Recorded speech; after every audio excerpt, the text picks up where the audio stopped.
Hello, ladies and gentlemen, boys and girls, children of all ages. This is me, Dukect, back with you once again. How you doing? Hope you're doing well. Hope you're feeling, good this Thursday evening. A little bit late, but you know, as old Gandalf would say, I'm not late, not early. I arrive when I need to. You know. Hmm. But yeah,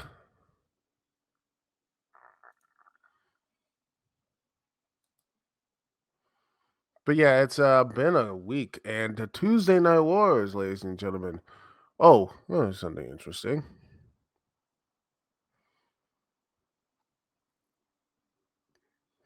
It's interesting. Kozlov has arrived in Impact Wrestling. That's a thing. You know, that's actually nice. Mm. But yeah. Anyway. Um. Yeah. Speaking of old guys, NXT with the help of a lot of old people, but also with its youth as well, highlighting them. Including Dominic Mysterio, who is a draw. Um. You know, with that type of stuff, that push of Cena, Undertaker, um, Dom Mysterio, he's a ratings draw. People love to hate to watch him.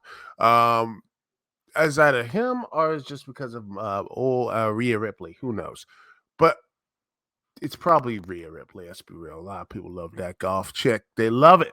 But it is, I believe, this was a banner night for NXT because one, they made it such a huge thing. Cody, you had, um, like I said, Cody, Cena there, all this stuff talking about it, and the build up to these shows. And I think the one thing I liked about, one thing I did see on NXT is I do like the way they push the women's division. It's reminds me so much, a little bit reminds me of Ring of Honor does and such, which is an issue.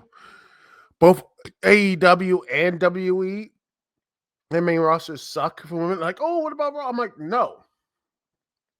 They need to do more to basically impress me, to basically be like, okay, they need all that stuff. But this is NXT versus AEW. But overall, I watch both. There's some good stuff for both. I watched AEW Dynamite. I enjoyed Dynamite. I watched NXT. There was some good stuff in NXT. Overall, the cheesy days. It was a great night for wrestling fans and all that stuff. And the one thing I think a lot of people it was just it was a beating. It reminded me of what happened way back of the first time AEW premiered with WWE's NXT, a couple years ago. And I think that was the one thing it does. And I think the NXT and WWE for the most part is hot right now because of the stories. And I think thanks to the champions they have, mostly Gunther. I think Gunther has been risen up. Um, you know, and I would say Roman, but Roman hasn't been there.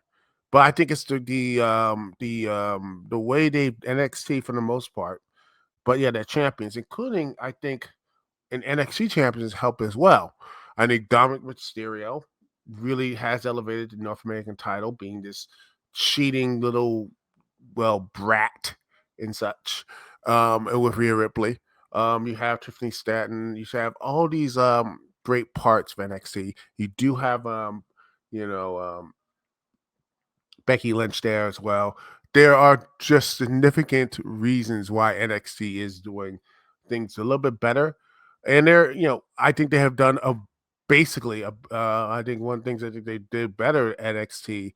I think they have highlighted their youth, a little bit better than AEW right now because AEW, I think they have done. I mean, they have good stuff. I mean, Hobbs destroying Chris Jericho, which was good. I think Warlow is just being stuck in there, and I really think they should have pulled the trigger on him 2 years ago. He should have been world champion and have MJF beat him for the world title, have him beat him for the world title, and then you have that stuff happen. You have him Warlow versus Wardlow and MJF being more and more desperate, and then build him up to have him just screwed out of the championship or something.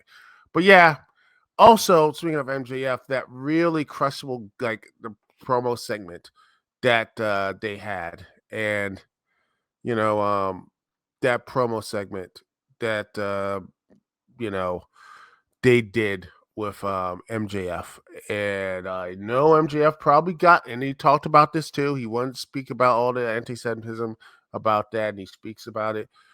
But the one thing I'm really thinking was the time and place, you know, time and place, because um, right now you have a, a, this whole situation down in Israel and what's happened down there. I honestly think the best thing to do is not to do stuff like this. I would not have that type of segment with him with the roll of quarter. I'm like, not. I wouldn't have done it. I mean, it would have been crushable any other time. But right now, where this the attack, Hamas attack, and the fighting and the Gaza Strip right now, um, what's going on down there in Israel, I would have been like Max, I understand this. Just we would have not had that segment. I would think the speech would have been good. I would have cut it off. I would have had Josh Juice Robinson saying, "I'm gonna come in that whole Diamond Dollar ring, and I'm gonna knock you out with my right hand."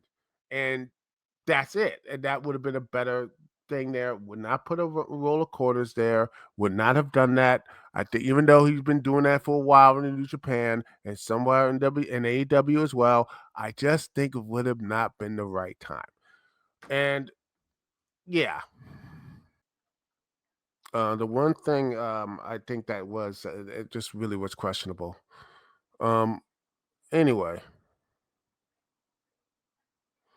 but yeah, overall, this was a really good. Quite honestly, this was a really the otherwise it was a really good AEW Dynamite. Ratings don't reflect that, but then Tony Khan went a little bit under. Let me see if I can find it.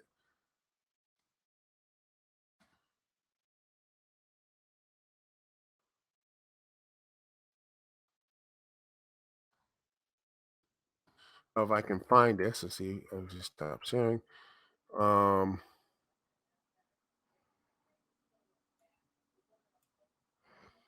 oh no, not Raja. Oh gosh, no.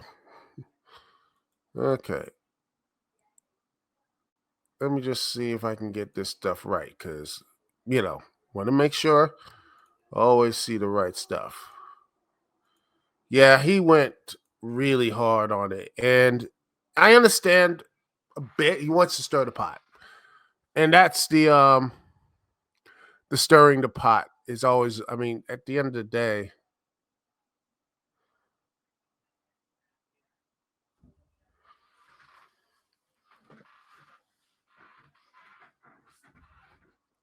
at the end of the day, you have to be a little more like this. This stuff right here, the ball out, this stuff here. Um,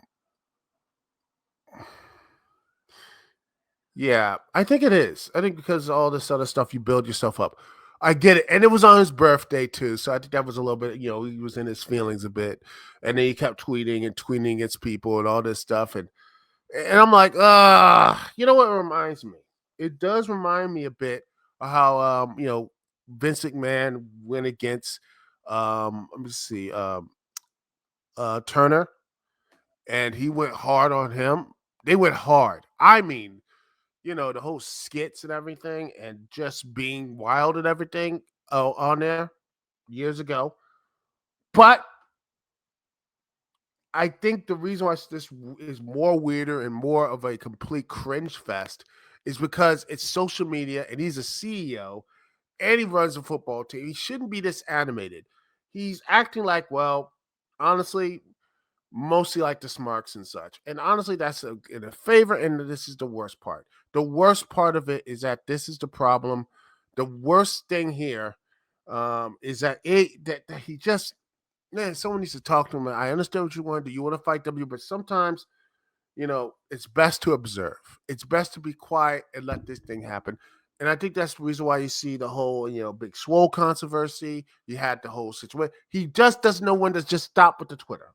If he just didn't do the Twittering stuff, know when to pick your damn battles. And that's one of the main problems with Tony Khan. Is that he doesn't know where to pick his damn battles. And if he start picking his battles better, maybe people will go to his shows. Which, by the way, now they are because they're actually doing promotion for him. Smart. Instead of being a complete idiot on Twitter, he should be on like, hey, let's do, um, let's just build ourselves up. Don't care about the competition. I truly believe if they did that, and hopefully this lesson will go through. I mean, right now they're selling out. I'm hopeful that in the next couple months, Tony will be less on the Twitter, less on the things, and more about producing stuff, more about doing the behind the scenes action. I think that would be a better statement overall. That's my personal opinion. If he doesn't know how to do that, then I don't know, man. He needs to basically stop talking all this stuff here. Hmm. Hmm.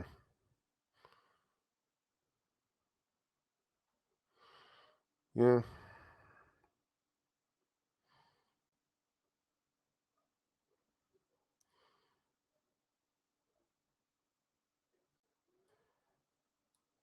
Yeah. And also I think doing like cool stuff here, which I think is the most important. Like, for example, Mystico, aka Sin Cara and stuff, which by the way, he is one of the most popular people in Mexico for the past 20 years. And I think the problem with Mystico, aka Sin Cara, was that whole performance in WWE. That horrible performance, the supposed backstage stuff. I think that's the real problem. The real problem with that is that he had that backstage stuff, but doing stuff like this, giving people a shine, giving Mystico a sign, and not only that, um, you know, when you have him and CMLL, hopefully him and Rocky Romero could be one of the most interesting matches. Could be really good, and that's that's another issue altogether. Maybe I'll talk about that. Maybe I'll talk about that more. But yeah, it's going to be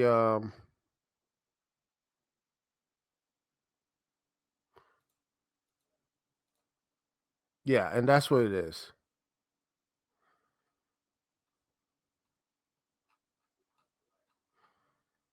And I think that's one thing about it. Going back to Tony, he needs to sit back, know to when to take know when to fire the guns, know when the bullets are going, and know when you need to be quiet.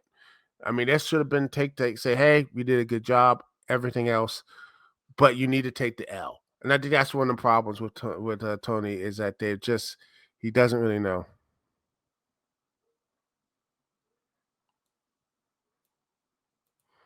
That's just me. That is just my personal thing with the whole Tony Khan stuff. Learn how to take a know how to take a damn L. You know, take a damn L, and hopefully that will be something he would learn in the future. Anyway, we have more stuff to talk about here in the lounge, and we just see here.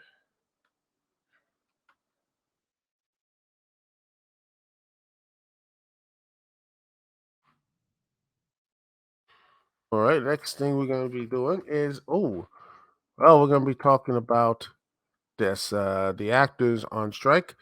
Um, don't worry about that. We're going to talk about that. Something all this other big stuff here. Anyway, we are going to let's see. Oh wow.